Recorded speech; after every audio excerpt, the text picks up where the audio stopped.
நான் mentally strong அப்படின்னு சில பேர் நிறைய வந்து கர்வமாக கெத்தாலாம் எடுத்து சொல்லுவாங்க. இந்த மென்டலி ஸ்ட்ராங் அப்படின்னு சொல்லக்கூடிய விஷயங்களை கொடுக்கக்கூடிய ஒரு காரணியாக நம் முன்னோர்கள் கண்டுபிடித்த விடயம்தான் இந்த மந்திரங்கள். உடனே இதுக்கு ஒரு கான்ட்ரவர்சியை கொண்டு வந்துடாதீங்க. மந்திரம்னா அது சமஸ்கிருதமா, மந்திரம்னா அது வந்து தமிழா, மந்திரம்னா அது ஜப்பான். வார்த்தைகள் தான். நீங்க எந்த மொழியாக இருந்தாலுமே நீங்கள் என்ன வார்த்தையை பயன்படுத்துகிறீர்கள் என்பதை பொறுத்து, அந்த வார்த்தைகளுக்கான அதிர்வுகளை பொறுத்து உங்களுக்கான வாழ்வியல் என்பது இயங்கப் போகிறது. அவ்வளவுதான். ஒரு பேர் உட்காந்துருக்கீங்க, நீ சூப்பரா வருவ, ஒன்றும் இல்லை மச்சான் நீ வா நம்ம பார்த்துக்கலாம் அப்படின்னு சொல்லிட்டு உங்க ஃப்ரெண்டு உங்களை தட்டி கூட்டிட்டு போனாருன்னா உங்களுக்கு ஒரு குதிரை பலம் வந்து விடும். என்னையா இப்படி பண்ணிட்டு அவ்வளவுதானா அவ்வளவுதானா உங்களை அறியாம ஒரு பயம் உங்களை தொற்றிக்கொள்ளும். இதுதானே யதார்த்தம். அப்போ எந்த வார்த்தை யாரிடம் இருந்து எப்படி வரப்படுகிறது என்பதை பொறுத்துதான் உங்களுக்கான உங்களை சுற்றி இருக்கக்கூடிய விஷயங்களை மனது ஒத்துக்கொள்கிறது. அப்போ மந்திரங்களும் கிட்டத்தட்ட இந்த வேலையைத்தான் பண்ணிட்டு இருக்கு. இந்த மந்திர அதிர்வுகள் என்ன பண்ணுது அப்படின்னா உங்க மூளைக்குள்ள போயிட்டு உங்களுக்கான ஒரு மிகச்சிறந்த காரணியாக இயங்குகிறது. நீங்க எதெல்லாம் வேணும்னு சொல்லி எதிர்பார்க்குறீங்களோ அதெல்லாம் அழகா என்ன பண்ணுது உங்களுடைய மூச்சு காட்சியின் வழியாக பிரபஞ்சத்திடமிருந்து ஈர்த்து கொண்டு வந்து கொடுக்கக்கூடிய வேலையை மிகச்சரியாக செய்கிறது. அதனாலதான் காலையில 4 to 6 பிரம்ம முகூர்த்தத்துல உட்காந்து பண்ணுங்க.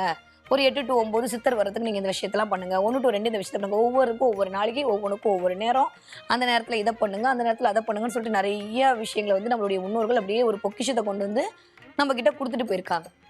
ஓகே, இப்ப எதுக்கு நான் இதை பத்தி எல்லாம் பேசிட்டு இருக்கேன் அப்படின்னா, எல்லாருக்குமே ஒரே ஒரு தேவைதாங்க, ஜெயிக்கணுங்க. வாழ்க்கையில எப்படியாவது ஜெயிச்சிடணும்.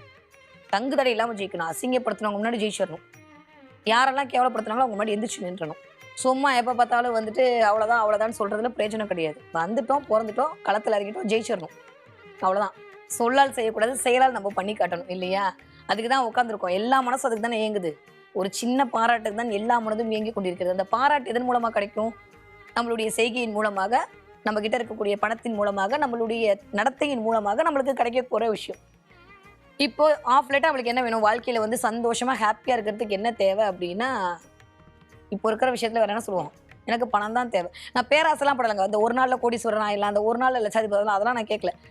எனக்கு டெய்லி வந்து என்னுடைய இஎம்ஐ போக என் கையில பர்ஸ்ல காசு இருக்கணும். பர்ஸ்ல கார்டு இல்லாம காசு இருக்கணும். இதுதான் என்னுடைய அடிப்படை தேவையா இருக்கு. அப்படின்னு என்ன மாதிரி இருக்கக்கூடிய ஆட்களாக இருந்தால் உங்களுக்கான ஒரு மிகச்சரியான பதிவு தான் இது. ஓகே, நான் போறேன், ஆனா எனக்கு சரியான ஒரு வேலை அட்டை கிடைக்க மாட்டேங்கிறாங்க. நான் தான் டீம் ஹெட்டு, ஆனா நான் சொல்ற விஷயம் யாரும் கேட்க மாட்டேங்கிறாங்க. இல்ல என்னுடைய உணர்வுக்கு தகுந்த மாதிரியான ஆட்கள் எனக்கு வர மாட்டேங்கிறாங்க. அபேதாய் சொல்லுவாரு, ஏவா மக்கள் மூவா மருந்துன்னு. நம்ம சொல்றதை கேட்காம நம்ம ஏவாம வேலை செய்யற ஆட்கள்லாம் கிடைச்சிட்டாங்க அப்படின்னா நம்மளுக்கு வேற மருந்தே தேவையில்லாம இதுதான் மருந்தாமா. இப்படிலாம் வாழ்க்கையில கிடைக்குமானா ரொம்ப ரிஸ்க் தான். ஆனா நான் சொல்ற விஷயத்த சொன்னீங்கன்னா கண்டிப்பா அது உங்களுக்கு கிடைச்சிடும். எல்லோரும் உங்களிடம் வசியமாக வேண்டும். உங்களுக்கான பெயர், புகழ், அந்தஸ்து, கௌரவம் எல்லாமே உங்களுக்கு கிடைக்கணும். நீங்க எண்ணிய எண்ணங்கள் எல்லாம் நிறைவேறணும். இவ்வளோ விஷயத்தையும் ஒன்று இயக்கணும். அதுக்கு நான் என்ன பண்ணிக்கலாம் அப்படின்ற மாதிரியான கேள்விக்கான ஒரே ஒரு விடயம் ஒன்று இருக்கு. ஆனா இதுக்குன்னு ஒரு சில ரூல்ஸ் அண்ட் ரெகுலேஷன்ஸ்லாம் இருக்கு. யாரெல்லாம் வந்து இதை ஃபாலோ பண்ண ரெடியோ கை தூக்குங்க, இதை வந்து ஃபாலோ பண்ணிக்கோங்க. இல்லையா அப்படியே வீடியோ ஸ்கிரிப்ட் பண்ணிட்டு போயிட்டே இருக்கலாம். ஏன்னா இது அவ்வளவு முக்கியத்துவம் வாய்ந்த ஒரு மிகச்சிறந்த ஒரு தாந்திரிக பரிகாரமாக உங்களுக்கு அமைய போகிறது. நான் ஏற்கனவே சொன்னேன், இந்த மந்திரம் அப்படின்னு சொல்லும் போது என்ன பண்ணுது அப்படின்னா, நிறைய சயின்ஸும் அதை ப்ரூவ் பண்ணியிருக்கு. நிறைய மந்திரங்கள் சொல்லும்போது நம்ம மனசுக்குள் வந்து நிறைய ஒரு முடிச்சிட முடியுன்ற ஹார்மோன்லாம் சுரக்கும் போது இதற்கான மாய வேலைகள் இயல்பாகவே நம்ம சுற்றி நடந்து கொண்டே இருக்கிறது. ஓகே, இப்போ நான் இந்த ஒரே ஒரு மாத்திரம் சொல்லணும். இந்த ஒரு மந்திரம் சொன்னா எல்லாரும் எனக்கு வந்து வசியப்பட்டுறணும், எனக்கான தலைமைத்துவம் கிடைத்து விடணும், எனக்கான பெயர், புகழ், அந்தஸ்து, கௌரவம் எல்லாம் கிடைக்கணும், நான் எண்ணியபடியான பணம் எனக்கு வந்து சேர வேண்டும். இந்த எல்லாம் சொல்ற மாதிரி ஒரே ஒரு மாத்திரை, ஆனா ஒரு மாத்திரைல எனக்கு எல்லா வியாதியும் சரியா போயிடும் சொல்ற மாதிரி இந்த ஒரே ஒரு மந்திரம் சொன்னீர்களே, ஆனால் உங்களுக்கு என்னென்ன ஆசை இருக்கோ எல்லாமே கிடைச்சிடும். ஆனா சும்மா அந்த மந்திரத்தை மட்டும் சொன்னா கிடைச்சிடுமா? கிடைக்காது. அதுக்குன்னு ஒரு நியதி இருக்கு இல்லையா? அந்த நியதியோட நம்ம இதை ஃபாலோ பண்ண சேலஞ்ச் பண்ணி சொல்லலாம், அடுத்த 90 நாட்களுக்குள் உங்களுக்கு இந்த விடயம் எல்லாம் கண்டிப்பாக கிடைத்துவிடும். அதுக்கு முதல்ல என்ன பண்ணணும் அப்படின்னா, அழகா ஒரு உங்க சைஸுக்கு ஒரு மேட்டு. எப்பயுமே ஒரு சீக்ரெட் சொல்லித்தரேன். நீங்க எந்த விஷயம் பண்றதா இருந்தாலும் சரி, நீங்க போய் ஒரு பூஜை ரூம்ல உட்காரதா இருந்தாலும் சரி, அதனால தான் அந்த காலத்துல பலகை போட்டு அது மேல உட்காருங்க அப்படின்னாங்க. ஏன்னா நம்ம ஒரு தனியா உட்கார்ந்துருக்கும் போது நம்மளுடைய எனர்ஜி எல்லாம் என்ன ஆயிடும்னா இந்த பூமி வந்து ரிசீவ் பண்ணிக்கும். இந்த பூமி அதை எடுத்துக்கிச்சு அப்படின்னா நம்ம இவ்வளோ நேரம் உட்காந்து பிரயோஜனம் இல்லாமல் போயிடும் இல்லையா? நீங்கள் யோகா பண்ணுறதா இருந்தாலும் சரி, நீங்கள் ஏதோ ஒரு அதிர்வை கொண்டு வந்து உங்கள் சாமியோடு நீங்கள் ஐக்கியப்படுவதாக இருந்தாலும் சரி, நீங்க ஏதோ ஒரு மந்திரம் சொல்வதாக இருந்தாலும் சரி, உங்களுக்கான ஒரு விரிப்பின் மேல் நீங்கள் அமர்ந்து சொல்வதுதான் உங்களுக்கான அந்த ஆகர்ஷணத்தை கொண்டு வந்து சேர்க்கக்கூடிய காரணியாக இருக்கும். ஓகே. அப்போ உங்களுக்குன்னு ஒரு சின்ன பலகையோ, இல்ல ஏதோ ஒரு மேட்டோ எடுத்துக்கோங்க. அந்த மேட்டை வடக்கு அல்லது கிழக்கு பக்கமாக பார்த்து போட்டுக்கொள்ளுங்க. அந்த மேட் மேல நீங்க ஏறி உட்காந்துக்கோங்க. உட்காந்துட்டு நான் இப்ப சொல்ற மந்திரத்தை கண்ணை மூடி 90 நாட்கள் சொல்ல வேண்டும். எத்தனை நாள்? 90 நாள். நான் ஏற்கனவே சொல்லிட்டேன். இந்த டீலுக்கு ஓகேனா நம்ம இந்த வீடியோ அப்படியே கன்டினியூ பண்ணிட்டு போகலாம். ஓகே, 90 நாள் சொல்லி முடிச்சுட்டு தான் கமெண்ட் பண்ணணும். ஓகேவா? 90 நாள் சொல்லணும். சொல்லும்போது வாய் விட்டு சொல்லக்கூடாது. அப்புறம் இன்னொன்று எடுத்து வச்சுக்கோங்க. கிராம்பு இருக்குல்ல, ஒரே ஒரு கிராம்பு. அந்த ஒரே ஒரு கிராம்பை உங்களுடைய வலது பக்கம், இந்த வலது பக்கத்தில் உள்ள வச்சுக்கணும். கடிச்செல்லாம் சாப்பிடக்கூடாது, வச்சுக்கணும். அவ்வளோதான். நான் சொன்ன மாதிரி இந்த மந்திரங்கள், இந்த சவுண்ட்ஸ் எப்படி உங்கள் உள்ளுக்குள்ளே போயிட்டு நீங்கள் எதுவுமே வேணாம். நீங்கள் காரில் ஏறி உட்காருங்க, சவுண்டு கேட்குது, அது உள்ளுக்குள்ளே உங்களுக்கு மாதிரி ஒரு வைப்ரேஷனை கிரியேட் பண்ணுது இல்லையா? அந்த மாதிரி நீங்கள் உள்முகந்து நீங்கள் சொல்லக்கூடிய ஒவ்வொரு மந்திரங்களும் உங்கள் உள்ளுக்குள் ஒரு அதிர்வலைகளை கிரியேட் பண்ணிகிட்டே இருக்கும். இந்த அதிர்வலை என்ன பண்ணுன்னா, உள்ளுக்குள்ளே இருக்கக்கூடிய உங்களுடைய 7 விதமான சக்கரங்களையும் இயக்க ஆரம்பித்து விடும். 7 விதமான சக்கரையும் பேலன்ஸாக இருந்ததுன்னா நம்மளுக்கு தேவையே இல்லை, நம்ம ஞானி ஆகிடுவோம். கரெக்டா? இப்போ நான் சொல்லக்கூடிய இந்த சக்கரம் உங்களுடைய மூலாதாரத்தை இயக்கக்கூடிய ஒரு காரணியாக அமைய போகுது. எப்பயுமே இந்த மூலாதாரத்தில் பிளாக்கேஜ் ஆயிடுச்சுன்னா தான் நம்மளுக்கு அடிப்படை விஷயங்களே கை வச்சிடும். எனக்கு அடிப்படை பொருளாதாரத்துல எனக்கு பிரச்சனை, என்னுடைய சாதாரண கனவு கூட நிறைவேற மாட்டேங்குது. நான் ரொம்ப பேசிக்கான ஒரு திங் தான், ரொம்ப பெருசாலாம் நான் கோடீஸ்வரனா ஆகும்னு ஆசைப்படல, சாதாரணமாக நான் நினைக்கிறேன் அதுவே நடக்க மாட்டேங்குது. அப்படின்ற மாதிரியான எல்லா அந்த பிளாக்கேஜையும் ரிமூவ் பண்ணுறதுக்கு நம்மளுக்கு மூலாதாரத்துடைய ஒரு ஆதரவு என்பது தேவைப்படுகிறது. ஓகே, இப்போ என்ன பண்ண போகிறோம்? படிக்க எடுத்தாச்சு. என்ன கிழமை பண்ணணும்? டெய்லி பண்ணணும்.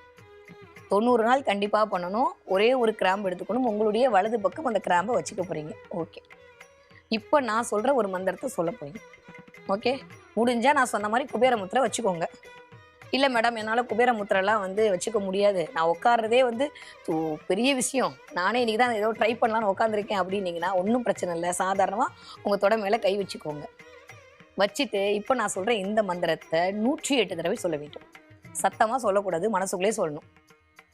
ஓம் ரிங் வசி வசி, ஓம் ரிங் வசி வசி, ஓம் ரிங் வசி வசி, ஓம் ரிங் வசி வசி. இதே மாதிரி மந்திரத்தை உள்ளுக்குள்ளே 108 தடவை ஓம் ரிங் வசி வசி, ஓம் ரிங் வசி வசி, ஓம் ரிங் வசி வசி சொல்லிகிட்டே இருக்கணும். சொல்லும்போது வலது பக்க இதில் ஒரே ஒரு கிராம்பு உங்ககிட்ட இருக்கணும். ஓகே, இந்த முடிச்சதுக்கப்புறம் இந்த கிராம்பை துப்பிட்டு உடனே என்ன பண்ணுறீங்கன்னா, பெருசாக உங்களுக்கு கனவு இருக்குது அப்படின்னா ஒரு இளநீ வாங்கி வச்சுக்கோங்க. இல்லை இந்த மாதிரி தம்மா துண்டு கனவு அப்படின்னா தண்ணி போதும். இல்லை மேடம், எனக்கு கொஞ்சம் கனவுலாம் பெருசு தான், கண்டிப்பாக நான் கண்ணை அடிச்சே ஆகணும், நான் ஒரு மாதத்தில் கோடீஸ்வரன் ஆகியே ஆகணும் அப்படின்ற மாதிரி ஒரு வெறியாக இருந்தீங்க அப்படின்னா இளநீர் வாங்கி வைத்துக் கொள்ளுங்கள். உங்களுக்கு மட்டும் ஒரு சீக்ரெட் சொல்லித்தரேன். யாரெல்லாம் கோவிலுக்கு போயிட்டு வெளியில் இளநீர் குடிக்கிறீர்களோ அவர்களுக்கு எண்ணி 3 நாட்களுக்குள் பணம் வந்தே தீரும். இதுதான் சூட்சமமான தாந்திரிக பரிகாரம். அதனால தான் எல்லா கோவில் வாசல்லையும் இளநீர் வச்சுருப்பாங்க. நம்ம முன்னோர்கள்லாம் என்ன பண்ணுவாங்கன்னா, நிறைய இளநீரை குடிப்பாங்க. இளநீ அப்படின்னாலே அங்கே செவ்வாய் அப்படின்னு உட்காந்துருவார். தேங்காய் அப்படின்னா அங்கே செவ்வாய் வந்துடுவார். இளநீக்கு மட்டும் தாங்க இதை பற்றி பேசினா நிறைய போகும், இருந்தாலும் உங்களுக்கு சும்மா சின்னதாக சொல்கிறேன். தேங்காய்க்கு மட்டும்தாங்க அந்த நிலத்தோட தண்ணீரை உறிஞ்சி அதை தன்னகத்தப்படுத்தி இளநீக்குள்ள கொண்டு வந்தக்கூடிய சக்தி இருக்குது. அப்போ அந்த நிலம் சார்ந்து இயங்கக்கூடிய எல்லா விதமான தன்மைகளும், ஏன்னா இப்போ நம்ம இந்த ஒரு இடத்துல பிறந்திருக்கோம் அப்படின்னா அந்த ஊருக்காய் தாங்க செட் ஆகும். கோயம்புத்தூர்காரங்களும் சிறுவனை தண்ணி குடிச்சா தான் குடிச்ச மாதிரி இருக்கும், எங்கள் மதுரைக்காரங்களுக்குலாம் வைகை தண்ணி குடிச்சா தான் குடிச்ச மாதிரி இருக்கும். அப்போ அந்தந்த ஊருக்குன்னு அந்தந்த தனித்தன்மை, அந்தந்த ஊருக்குன்னு அந்தந்த தனித்துவமான ஒரு விஷயங்கள் இருக்கும். அப்போ அதை இயக்க இயக்க இயக்க நம்மளுக்கு ஆட்டோமேட்டிக்காக எல்லாம் சரியாக போகும். இப்போ மண் சார்ந்து நீங்கள் பண்ணக்கூடிய ஒவ்வொரு விஷயமும் உங்களுக்கு பொன்னாக மாறும் என்பதை தெரிந்து வைத்து தான் சித்தர்கள் என்ன பண்ணாங்க, கோவிலுக்கு போயிட்டு வந்தோன்னா இளநீ குடிச்சிங்கன்னா நீங்கள் பண விஷயத்தில் ஒரு பெரிய லெவலில் போயிடுவீங்க அப்படின்ற ஒரு தாந்திரிக முறையை நம்மளுக்கு சொல்லி கொடுத்தாங்க. ஸோ அதனால் நீங்கள் என்ன பண்ணுறீங்கன்னா, இந்த மந்திரம் சொல்லி முடித்தோடனே ஒரு டம்ளரில் இளநீ வச்சுட்டு இளநீ குடிங்க. தினம்லாம் எனக்கு இளநீ வாங்க முடியாதுன்னா ஒன்றும் பிரச்சனை இல்லை, ஒரு கண்ணாடி டம்ளரை எடுத்துக்கோங்க, கண்ணாடி டம்ளரில் தண்ணி வச்சுக்கோங்க. ஓம் ரிங் வசி வசி இந்த மந்திரத்தை 108 தடவை காலையிலையும் சொல்லணும், சாயந்தரமும் சொல்லணும். 90 நாள் கண்டிப்பாக சொல்லணும். 90 நாள் சொல்லி முடிச்சதுக்கு அப்புறம் தான் இந்த மந்திரம் உங்களுக்கு வேலை செய்யும். 91வது நாள் நீங்கள் பயங்கர பிஸி ஆகிடுவீங்க. வீடியோ பார்க்கவே நேரம் இருக்காதுன்னா பார்த்துக்கோங்களேன், அந்தளவுக்கு நீங்கள் பிஸி ஆகிடுவீங்க. அந்தளவுக்கு உங்களுடைய பொருளாதார மேன்மை அப்படின்றது இரட்டி மடங்காயிடும். உங்களுக்கான பெயர், புகழ், அந்தஸ்து, கௌரவம், எனக்கான அடையாளத்தை நான் காட்ட தவிச்சிட்டு இருக்கிற எல்லா நபர்களுக்கும் இந்த மந்திரம் ஒரு மிகச்சிறந்த காரணியாக இயங்கும். ஒவ்வொரு தடவையும் நீங்கள் சொல்லும்போது உள்ளுக்குள்ள அந்த அதிர்வு என்ன பண்ணும் அப்படின்னா உங்களுக்கு ஒரு செல்ஃப் கான்ஃபிடென்ட்டை கிரியேட் பண்ணி கொடுக்குங்க. ஏன்னா இந்த க்ளீம் அப்படின்ற அந்த மந்திரம் இருக்கு பாத்தீங்களா, இந்த க்ளீம்ன்ற மந்திரம், இந்த ரிங்ன்ற மந்திரம், இந்த ஹ்ரீம்ன்ற மந்திரம்லாம் மூல மந்திரம் அப்படின்னு வச்சாங்க. ஏன் இதை மூல மந்திரம் வச்சாங்கன்னா, இது மூலாதார சக்கரத்தை இயக்கக்கூடிய காரணியாக அமையும். இந்த மூலாதார சக்கரம் தான் ஒரு மனுஷனுக்கான தன்னம்பிக்கையை கொடுக்கக்கூடிய ஒரு மிகப்பெரிய காரணியாக இருக்கிறது. ஒரு மனுஷன் தன்னம்பிக்கை வந்துச்சுன்னா எதை வேணா சாதிச்சிடலாம். அப்போ முதல்ல நம்மளுக்கு வர வேண்டிய விஷயம் என்ன? தன்னம்பிக்கை. ஒரு வீடே வந்து அப்படியே ஒரு மாதிரி குப்பையா இருக்குங்க. என்ன பண்ணுவோம்? முதல்ல எல்லாத்தையும் எடுப்போம், மடிச்சு வைப்போம், தண்ணீரை ஊற்றி வாட்டர் வாஷ் பண்ணுவோம். அதுக்கப்புறம் தான் பூசா வாங்கிட்டு வந்த பொருளை கொண்டு வந்து வைப்போம் இல்லையா? எடுத்தோடனே பூசா வாங்கிட்டு வந்த பொருளை வச்சுருவோமா? வைக்க மாட்டோம்ல. இப்போ முதல்ல நம்மளை கிளீன்ஸ் பண்ணிக்கிறதுக்கு, நம்மளை நாம் தகுதிப்படுத்திப்பதற்கு, உலகத்தில் உள்ள எல்லா விஷயங்களையும் தன்னவாய்ப்படுத்துவதற்கு முதல்ல நம்மளுக்கான பிளாக்கேஜை ரிமூவ் பண்ணணும். அதற்கான காரணியாக இந்த மந்திரம் உங்களுக்கு வேலை செய்யும். 90 நாட்கள் தவறாமல் நீங்கள் இதை பண்ணணும். 1 நாள் 2 நாள் நீங்கள் வந்து பெண்களாக இருந்தீங்கன்னா ஒரு 3 நாள் போகுது 4 நாள் போகுதுன்னா நீங்கள் அதை பற்றி கவலையே பட வேணாம். கணக்கு 90 நாள் தான். விட்டுட்டு அடுத்து ஒரு 4 நாள் சேர்த்து பண்ணிக்கோங்க, அவ்வளோதான். 90 நாள் பண்ணீங்கன்னா 91வது நாள்லேருந்து ரிசல்ட் தெரிய ஆரம்பிச்சிடும். ரிசல்ட் தெரிய ஆரம்பிச்சதா டெய்லியே பண்ணுங்க. நான்லாம் டெய்லி பண்ணுறேன், நீங்களும் டெய்லி பண்ணுங்க. நிறைய பிரபஞ்சம் உங்களுக்கு கொடுத்து கொண்டே இருக்கட்டும். எப்பயுமே சந்தோஷமாக ஹாப்பியாக இருந்துகிட்டே இருக்கலாம். வரக்கூடிய எபிசோடெல்லாம் இன்னும் நிறைய இந்த மாதிரி சின்ன சின்னதாக உங்களுடைய வாழ்வியலை வளமாக்கக்கூடிய உங்ககிட்ட இருக்கிற பொருட்களை வச்சு எப்படி நம்மை நாமே சரி செய்து கொள்ளலாம் என்பதை பற்றி பார்ப்போம். நன்றி, வணக்கம்.